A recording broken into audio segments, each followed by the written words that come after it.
استخارہ کرنے کی بہترین دعا اور استخارہ کرنے کا طریقہ کیا ہے وہ میں آج آپ کے ساتھ اس ویڈیو میں ایکسپلین کر دیتا ہوں۔ آپ نے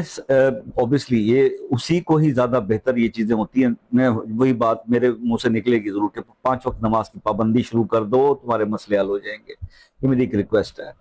جو نماز نہیں پڑھتا اس کا کوئی کام کچھ بھی نہیں ہو سکتا، جو اللہ کا نافرمان ہو گیا نا وہ بندہ۔ تو بھائی عشاء کی نماز پڑھ کے جب آپ رات کو سونے کے لیے جائیں باوضو ہو کر جائیں، اور اس کے بعد آپ نے سونے سے پہلے 3 بار درود ابراہیمی پڑھنا ہے اور 100 بار یہ دعا پڑھنی ہے، یا علیمو علمنی، یا خبیرو اخبرنی، و یا وہابو حبلی من اسرار الدنیا والآخرہ۔ یہ دعا آپ نے 100 بار پڑھنی ہے اور پھر 3 بار درود ابراہیمی پڑھ کے